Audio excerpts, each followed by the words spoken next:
Hay una hipocresía social, hay una hipocresía fraternal, hay una hipocresía entre las naciones, hay hipocresía. Recuerdo una vez que vi en una revista un pacto cuando la Guerra Fría entre la ex Unión Soviética y Estados Unidos, que hacían un pacto de paz. Ya sí, más o menos se bregan, pero no es que se tienen confianza.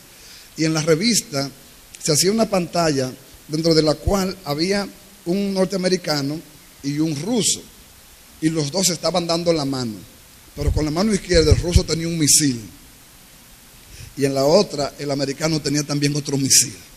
O sea, se estaban dando la mano, haciendo un acuerdo de paz, pero cada cual tenía su misil escondido. En el mundo de la política eso se llama diplomacia.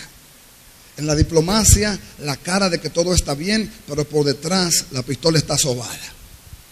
Eso es en el mundo de la política, la diplomacia. La hipocresía social, la hipocresía laboral. ¿Cuánta gente para ganar puntos con los jefes no se constituye en un tumbapolvo? Y hacen eco de que al jefe hay que aplaudirle los chistes porque es el jefe. Y el caballo se amarra donde diga el jefe. Y es parte de la cultura. Todo el mundo quiere estar bien con el jefe. Pero por eso mismo estamos como estamos, porque hemos aprendido a vivir hipócritamente. Lamentablemente, hemos aprendido a vivir hipócritamente. Aún nuestros padres, nuestros comportamientos, nuestros maestros también. Lamento decirlo que muchas veces vemos comportamientos de hipocresía en la misma escuela. Si usted es un apellidito X o Y, hay un mejor trato. Si usted es un extracto social X o Y, hay una mejor condescendencia con usted. Lamentablemente es así. La hipocresía social, la hipocresía entre amigos, la hipocresía entre naciones. Pero aquí viene lo doloroso de todo esto. También en la iglesia hay hipocresía. También en la iglesia hay mucha hipocresía. Hay mucha gente viviendo doble vida, rejuego de vida. Andamos con una doble identidad. Somos cristianos de la secreta en el mundo. ¿Aló? Nadie nos identifica como genuinos cristianos, porque en el mundo participamos del mundo, de sus malas obras, de sus chistes, del morbo del mundo. Nos hacemos uno con el mundo. La Biblia dice, el mundo pasa y sus deseos, pero el que hace la voluntad de Dios permanece para siempre. El apóstol Juan dice, no améis al mundo, ni las cosas del mundo, porque si alguno ama al mundo, se constituye enemigo de Dios. Las cosas del mundo pueden atraernos como seres humanos que tenemos debilidades, pero ya hemos pasado de muerte a vida. Si nuestra identidad cristiana está definida, entendemos a quién nos debemos y para quién debemos vivir. Lamentablemente por la debilidad de carácter, porque es un problema de carácter. Jesús fue un radical.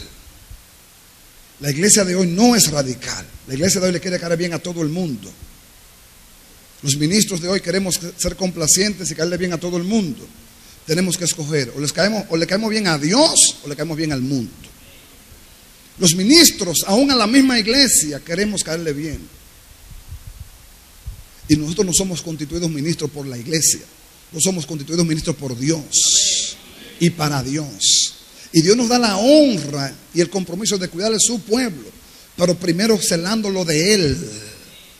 El pecado de Saúl fue que amó más la gloria de los hombres que la gloria de Dios.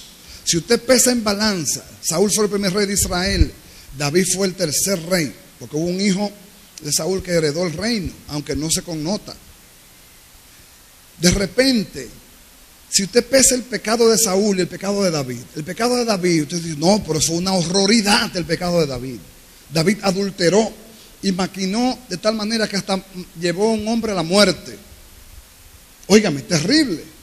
Sin embargo, el pecado de Saúl fue que deshonró a Dios en su palabra.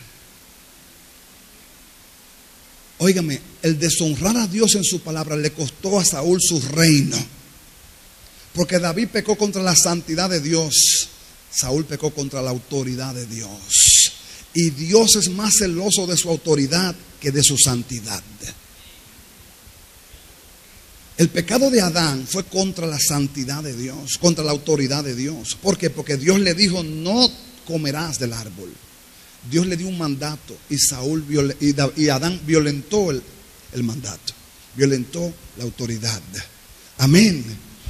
Cuando tenemos la palabra de Dios en poco, somos débiles de carácter. Somos débiles. Pero si tenemos la palabra de Dios en alta estima, no nos avergonzaremos del Evangelio, porque sabemos que el Evangelio es poder de Dios para salvación a todo aquel que cree. No nos vamos a esconder, ni nos vamos tampoco a comprometer con cosas contrarias a la palabra de Dios.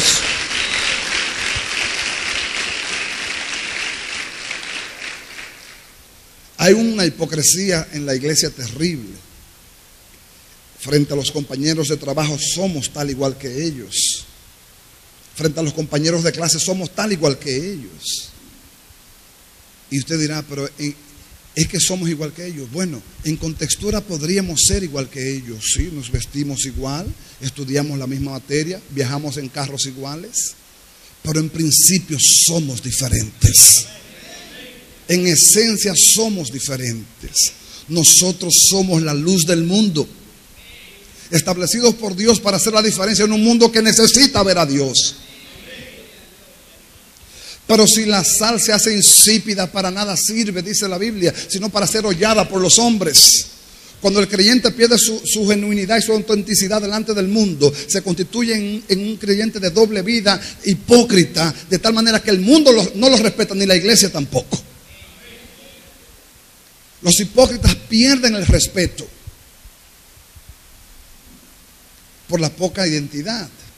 Aquí vamos a revisar un poquito el perfil de un hipócrita. Un hipócrita es débil de carácter, no permanece firme en convicciones. Segundo, es tibio y poco comprometido con los principios de Dios. Tercero, tiene un bajo concepto de la lealtad. Amados, por el solo hecho de ser lavados por la sangre de Cristo, debiéramos tratar o intentar o persistir en serle fieles a Dios. Porque no fuimos comprados a precio de libras esterlinas o de dólares. Fuimos comprados a precio de sangre. Y oye lo que dice la Biblia, iglesia del Señor. Esto no es un mensaje para el buen samaritano, es para la iglesia de Cristo también. Ay de aquel que tiene por inmunda la sangre del Cordero.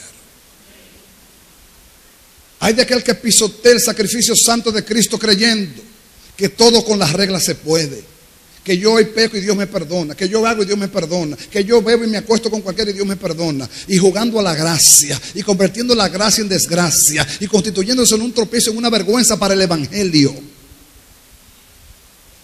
La hipocresía constituye gente débiles en lealtad. Debemos ser leales al Dios de nuestra salvación. Por ser leales a Él tenemos que serle leales.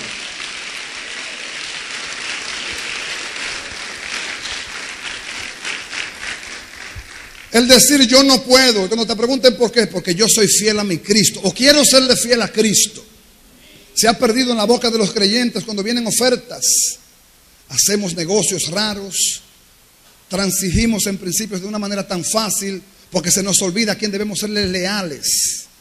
Amados, en el libro de Daniel capítulo 3, 3 jóvenes hebreos que fueron llevados cautivos a Babilonia, esclavos a Babilonia, pero tenían fundamento. Diga conmigo, fundamento.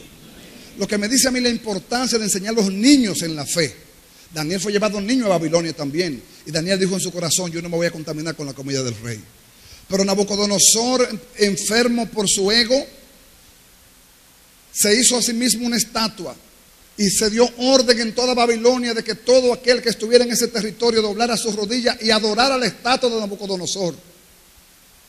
Estos 3 jóvenes estaban cerca de la realeza, y de tal manera era su convicción que ellos dijeron públicamente, nosotros no vamos a adorar esa estatua. Y le llegó al rey la noticia: hay 3 jóvenes que se rebelan contra ti, Nabucodonosor. Hay 3 jóvenes que dicen que no van a adorar tu estatua. Nabucodonosor se encolerizó, usted conoce la historia, le estoy parafraseando rápido. De tal manera fue su cólera que dijo, ¿quiénes son esos 3? Sadrach, Mesach y Abednego, tráiganlo. Y yo mismo quiero estar ahí para ver su ejecución por no respetarme a mí. Y lo pararon frente al gran Nabucodonosor. Con que ustedes se resisten a adorar mi estatua, mi imagen. Tú lo sabes. No adoraremos tu estatua. Y le dijeron a Nabucodonosor: nuestro Dios tiene poder para salvarnos. Pero si aún no nos salva, tampoco vamos a adorar tu estatua. ¿Estamos claros, Nabucodonosor? Eso lo encolerizó más. No hay cosa que encolerice más el mundo espiritual a las tinieblas que ver cristianos radicales. Satanás se ríe con la muela de atrás cuando ve una gente débil en convicción. Pero cuando hay un cristiano radical se molesta. Cuando ve una señorita que le dice al novio: cuidado con tocar. Cuando ve un jovencito que dice: yo no tomo porque yo soy templo del Espíritu Santo.